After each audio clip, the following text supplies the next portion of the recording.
It's an absolute pleasure for the first time on Winnipeg Sports Talk to welcome the Jets' first pick in the first round, 14th overall, the pride of Lincoln, Nebraska, Rutger McGroarty joining us now. Rutger, what's up, man? Welcome to Winnipeg Sports Talk. It's great to have you on.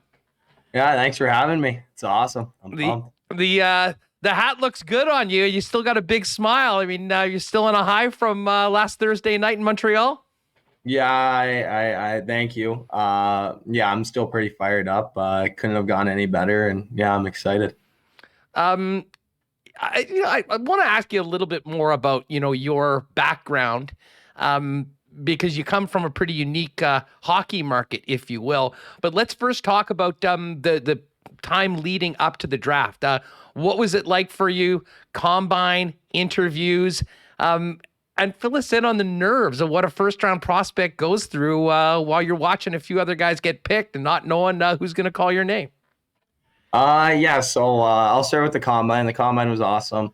It was a fun experience. I mean, it's a once in a lifetime opportunity. So just going there and enjoying the moment, seeing that's your first time really being with all the top prospects. So that was a lot of fun. And then leading up to the draft, I mean, pretty much all you can do is just train and get ready for next year. And for me, get ready for World Junior Camp. So I mean, you can't play any more games. You can't impress anybody else. So for me, it was just kind of some nerves leading up to the draft. But then leading up to draft week, I feel like that's when I really just want to enjoy the moment and just have exciting feelings towards it. Well, I got to tell you, there is a ton of love from Jet fans in the chat right now. For those of you, they all think you look great in that hat. What was it like hearing your name called by Winnipeg? Did you have an inkling that the Jets were interested in you? And what was it like getting up onto that stage, shaking the hands of Gary Bettman and seeing the team that is kind of investing in your future as an NHLer? First off, thanks, guys. I'm excited to be a part. I'm excited to be a Jet. And then for me, I met with Winnipeg. I think it was twice, and we had really good talks. And it was definitely some good talks. And I feel like when I heard my name selected by such a great organization, I feel like I kind of just blacked out, and I was just trying not to fall down the stairs. A couple of my teammates hugged me and just said congratulations, and then shaking Gary Bettman's hand was definitely pretty exciting for me. That was really cool. And then the organization, everybody seemed pretty fired up to have me. So I'm really excited. Your crew is rolling pretty deep in Montreal there. I mean, you mentioned you had some family, 95 others. Tell us about the rest of the evening. I'm sure you had a lot of handshakes and high fives and hugs and photos. Was it as fun as it looked like you were having? Yeah, it was definitely a fun time. I mean, having all those people there just shows how many people care for me, and I really appreciate them. And that was really exciting to hear the cheers when my name got selected. And but I love my family and friends, and I really appreciate them for showing up. Now, I want to ask a little bit more about them and your hockey background, but just to finish off the Thursday night, you were the first of two picks. The Jets took Brad Lambert. You've had some funny interactions with him on social media so far. Had you know much about him? Had you played against him before? And I'm sure you've got a chance to meet him and talk to him a little bit since you guys both went off the board in the first round for Winnipeg. So a funny story, actually, at the combine, I felt like I saw Brad maybe 20 times, because once you're waiting for your interview, like you sit outside of the team's room. So I would walk past and I would see Brad and I'd, hey, how you doing? And then he would walk past me, and then him and I just started laughing about it. And like, holy, like we keep seeing each other. So that's kind of where he was like, oh, it's meant to be. Like that's what's meant to be. So yeah. He, obviously a very different story. I mean, a guy with some Canadian roots, but he was the Finnish guy that grew up with the Canadian name in Finland. But I mean, you're from a place that, frankly, is not synonymous with hockey. I'm really interested in your story, how you got started in the game right now. Fill us in a little bit about your background and the start of your hockey journey from Lincoln, Nebraska, of all places. We kind of think of corn and college football, not as much NHL players. So I think I commented about this at the draft, but I went to a hockey game when I was 3 days old. Starting them early. Yeah, I was born on a Tuesday, and then I went to a playoff hockey game on a Friday. So I was really born into it, but I have no regrets. I love the game, and but with Nebraska, I feel like that definitely shaped me who I am. It's just a super down to earth, great place. It kind of reminds me a little bit of Winnipeg, just the great people, and it's just a close knit community. And but I feel like Nebraska. There's only 2 hockey rinks, and but my dad had the key to the ice rink with him being the head coach of the Lincoln Stars. So I was in the Lincoln Stars locker room from 5 to 9 years old. I felt like I matured a little bit quicker than other 5 to 9 year olds, and I was on the ice every day, once, twice a day, with him having the key to the rink. So it was definitely a great experience. And of course, I mean, you played in Michigan and then part of that U.S. national development team. I mean, a great opportunity. I think that program speaks for itself. The number of young men we're hearing called in the first round year after year. You also had the honor of being the captain of that team. I mean, fill us in on your time with the U.S. program and how you grew to be the captain and the experience that you've already had there before heading off to college. So NTDP was unbelievable for me. I mean, wearing your country's colors every single day, it's definitely exciting, and you can't take it for granted. And then being the captain, I feel like that was definitely shows a lot of respect for my teammates, and I was really happy to wear the C for my team. But for me, it really didn't change anything for me. It's just because I had a letter on my jersey doesn't mean I have authority over anyone or whatever it is. I just attack the day every single day with that compete, that energy that I like to bring. And but NTDP going up against NCAA teams, whatever it is, international play, USHL, I felt like it was a great competition, and I loved every second of it. Now, you're obviously planning on heading off to college, which, is a dream of so many, and in some ways, sort of following in the footsteps of a number of former Jets first rounders that ended up, having that exact that path Yeah. from the USNTDP to the NCAA. What's next for you right now? The Jets haven't had a development camp. I mean, fill us in on the summer. Are you in the mix? Are you planning on World Juniors, or is college and school calling before then? I have World Junior Camp coming up in I think it's 12 days. I'm just really trying to get dialed in for that. And then so that's just like the summer showcase. It's like the tryout. Um, and then after that, it's just getting ready for Michigan. I want to try and make it out to Winnipeg for a weekend, whatever it is, meet the fans, just get in the community. I would love that. But for me this summer, it's just really just in the weight room, hitting it hard, getting faster, getting stronger. And then on the ice, just working on the little things. I'd imagine that, with that straight shot up I-29, we might have some of that crew that was in Montreal making their way to Canada Life Center in the future. Oh yeah, you'll definitely see them. I'll probably hear them too. I'm looking forward to it. Hey, listen, for fans, I mean, obviously we've got a chance, over the course of people that watch the draft. I mean, you get to see highlights of players, but it's not like the majority of fans have, watched you play before. I mean, tell us a little bit about what you bring as a player, both on and off the ice as a teammate to the Jets organization, Rutger. So for me, I feel like I'm a skilled power forward that likes to play both ends of the ice.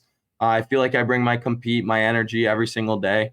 And then I feel like I get a good goal scorer's touch as well. I feel like I can put the puck in the back of the net, and I make my line mates around me better. And then I feel like in the locker room, with me wearing the C, I feel like I'm a good leader. And a big part of that's just that competitiveness, that energy on a Monday where no one has really any energy. I'm coming in with a smile on my face. I'm messing around with the guys. I'm just bringing energy into the rink. And then in the weight room, I hit it hard.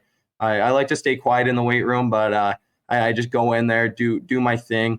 And I feel like I'm a super approachable guy as well. I feel like if someone's struggling, they can come talk to me. I feel like there was a lot of teammates that came to talk to me over the past 2 years.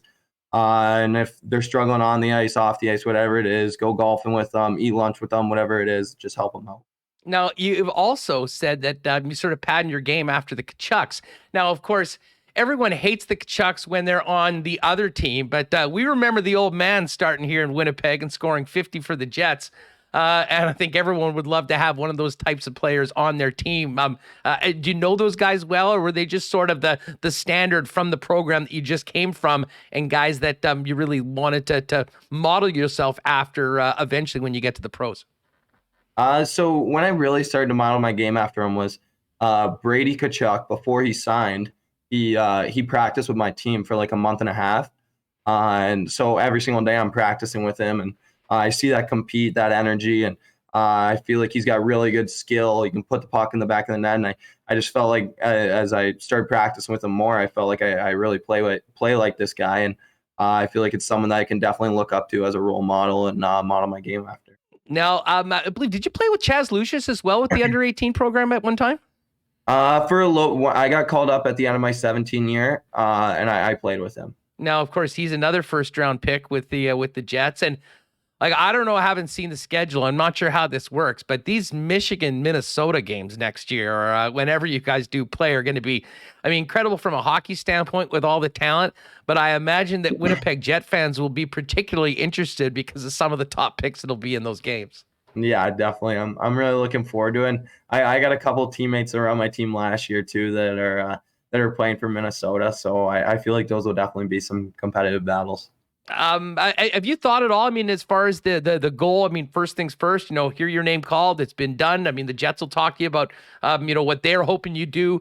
Go into, I mean, you're looking to get out of school as fast as possible and get into the pros, or is it more? I mean, I know it's cliche, but one season at a time, one game at a time, and step by step to make yourself the best player you can be.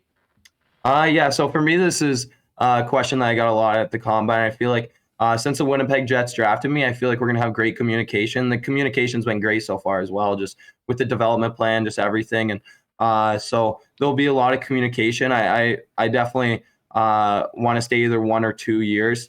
I feel like that's my main goal is 1 or 2 years. But I feel like we'll have good communication, and we'll definitely know when the right time is. Yeah, of course. And Chaz did sign with the Jets last year, so we won't be going head to head. But I'm sure folks, especially with the excitement that you've brought to the organization, if you're going to do the same thing and jumped on next year, it would be a good thing. Hey, just before we go, obviously we were talking a lot about hockey, and you're a first round draft pick, and this is a show where we talk about hockey. But I'm interested to know, like, what makes you tick off the ice? I mean, when you're not tied up in hockey or training, how do you enjoy yourself? What do you do? And what would fans be interested to know about you that has nothing to do with hockey?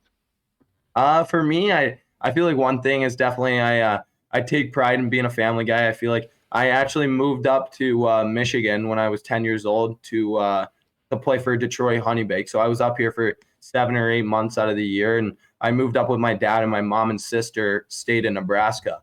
So I feel like we definitely missed out on a lot of family time. And with my family officially moving up at the beginning of my U17 year, we just really cherish our family time and love if it's family game night or watching a movie on the couch, whatever it is. I like hanging out with them. And then besides that, I feel like I just love getting out. I love hanging out with people.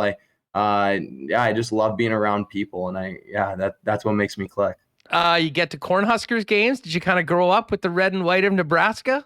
Yeah, Memorial Stadium. It's definitely one of a kind, and I love going to those Cornhusker games. And yeah, it was definitely an exciting time. That being said, the Maize and Blue and the Big House knows how to put on a football game as well. I mean, how excited you are just for being a young man, moving on from where you're to this next level of, no matter how long at this point the NCAA experience is. I imagine probably some butterflies, but a lot of real genuine excitement to get out there and be a part of a historic program. Yeah, I'm definitely fired up. That's also one of the reasons why I picked Michigan. I feel like it's such a historic program, and you see how many NHLers that they've produced over the years, and they just know how to coach those type of guys. And yeah, I'm really excited. I feel like we got a good competitive bunch going in. Hey, it just, as far as the Jets go, I mean, we mentioned that there's no development camp this year. It's a little bit of a wrinkle as opposed to previous years, but I think it has to do with the number of factors, number of picks, guys that are planning on going to camps like you. Have you talked to, is it Jimmy Roy? Is it Mike Keane so far? I mean, the development group, and tell us a little bit about just the interaction from the guys in player development and what they've had to say to you and kind of what that plan is for you under the guidance of the Jets on your way to Michigan.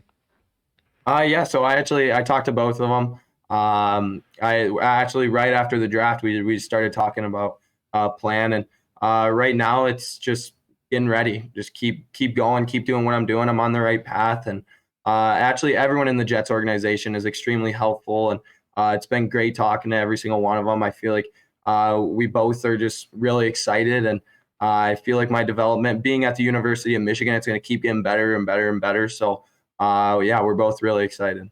Hey, one of the other things that you had mentioned when you got drafted, I mean, when you're talking about as a player, the one thing you're looking to continually improve is the skating.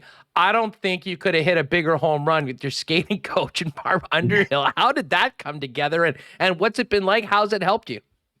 Yeah. So Barb, her and I have a really good relationship, and I think we both enjoy working with each other. And she sees a lot of potential in my skating. So actually, my agency CAA, Jim Hughes is a part of CAA, and he's really good friends with Barb Underhill. So he was like, "Hey, I need a favor, and I want you to work with this kid." And so from the very first time we were on the ice together, we definitely had the right connection and right emotions of getting my skating better. And so her and I are really hitting it hard, and we can't wait to see where it is in a couple of years. Well, I'll tell you what, I'm just telling you from the comments here in the chat, we have not had someone that's sort of brought the energy and energized this fan base for a while like yourself. There is, tons of excitement about what you can do. And I think also not just bringing what you bring on the ice, but also the personality. It'll be a great addition to not just the hockey team and the dressing room, but I think the sports community here, and a team that absolutely loves and lives and breathes the Winnipeg Jets. So if you wanted a hockey market, my friend, you're coming to it. And I know people will be paying close attention to you throughout this summer and next season. And we just wish you all the best. And this has been a lot of fun talking to you. Hopefully we can have you on as well quite often in the future as you get closer to starting, and hopefully have a long, prosperous career right here in the Peg. Perfect. Thank you, guys. It means a lot. I'm super excited to be a part of the Jets organization. Have a great rest of the summer, Rutger, and we'll always have an open spot for you on Winnipeg Sports Talk. Have a great one. Thank you. It means a lot. Thank you.